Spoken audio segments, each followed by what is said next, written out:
The invisible cage. You worship as freedom. You wake up every day thinking you're free because you can choose what to wear, what to eat, what to watch. But you never chose your mind. It came pre-shaped, pre-tamed, and you accepted it. You learned to smile at bosses you despise. You learned to stay silent at dinners full of hypocrisy. You settled for a predictable life and called it stability. But when stability is imposed, it has another name: a collar. You think you're in control, but everything you control was permitted. Permitted by a system that doesn't lock you in cages, but in approval. You live to please, to be accepted, to not be seen as strange. And that's the trick. When the prison is invisible, you don't try to escape, you defend it. Robert Greene wrote, "If you need others' approval, you're being fed by the hand that owns you. You post to be liked. You laugh at things you don't find funny. You consume what was designed to keep you distracted. And you call this freedom. But real freedom doesn't need an audience." Carl Jung warned, "Until you make the unconscious conscious, it will direct your life, and you will call it fate." But fate is not a divine plan. It's a recycled script. It's a mental screenplay implanted before you ever learned to say no, and you accepted every line with a trained smile. This video is not motivation. It's a mirror. You'll see yourself in it. And maybe for the first time, see who's truly in control. Because freedom is not a right, it's a skill. And you're about to find out if you have it, or just believe you do. The approval addiction. How validation became your new collar. You learned that being loved is more important than being real. So you started editing yourself for crumbs of validation. Every like you get is one more chain. Every compliment you chase is a piece of your power served on a silver platter. Every yes you give to avoid upsetting someone is a no to yourself. You don't call it submission anymore. You call it being nice. You call it getting along. But deep down you know you're not being you. You're being who they expect you to be. You've become a broken mirror, reflecting only what others want to see, never your whole image. And the most dangerous part? You got used to it. You feel anxious, but don't know why. You feel small, but blame the world. You want respect, but trade it for acceptance. Being accepted became the new addiction, but it's an addiction disguised as affection. You want to be loved? Good. But first, you need to be whole. And whole people don't bend for applause. They know that applause bought with self-betrayal is cheaper than honest silence. The truth no one tells you. It's better to be rejected for being real than applauded for a tamed version of yourself.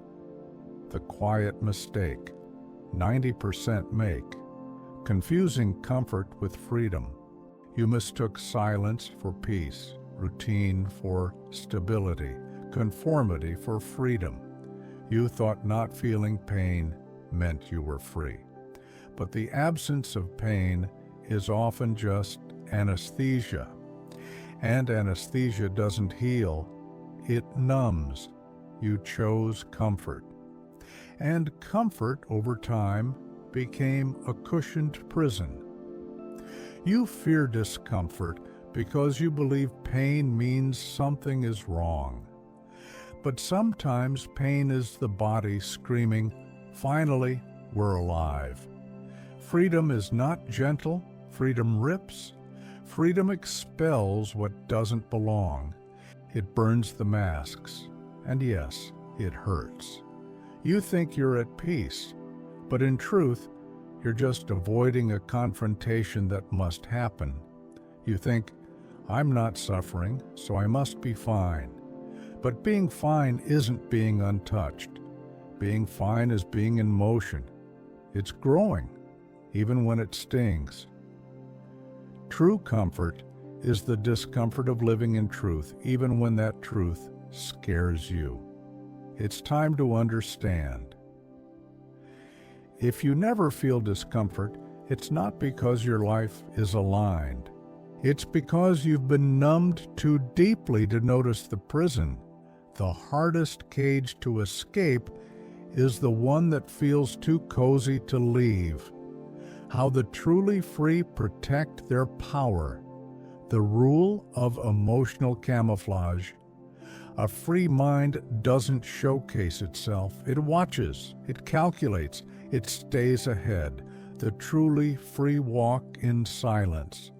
They don't scream their rebellion, they whisper strategy.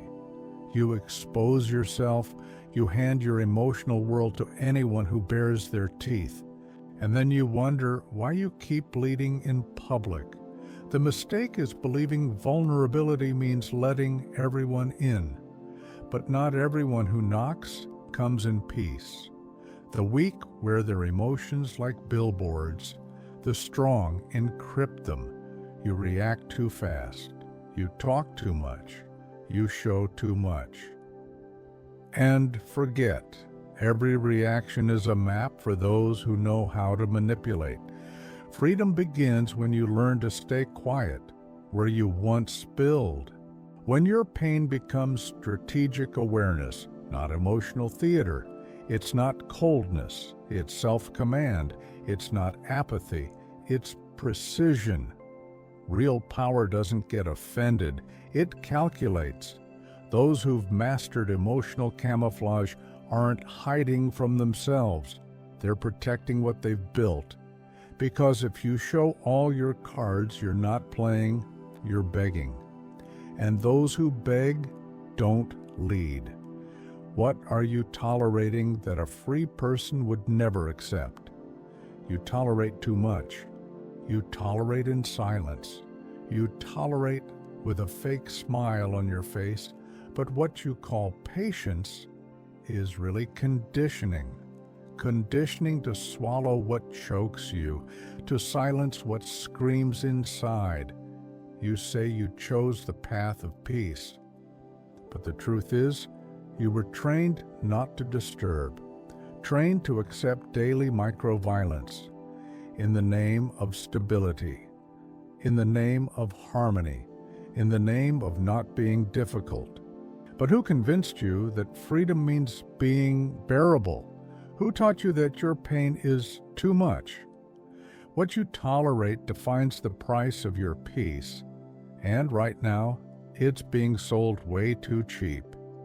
You think you're keeping things under control, but what you're doing is funding your own prison, because every time you stay silent, someone profits, someone gets comfortable, someone moves forward over you. Freedom begins with a refusal, a rupture, an unspoken no. A whispered, enough deep in the soul. The real question isn't what you want to conquer, it's what are you still allowing? The golden cage.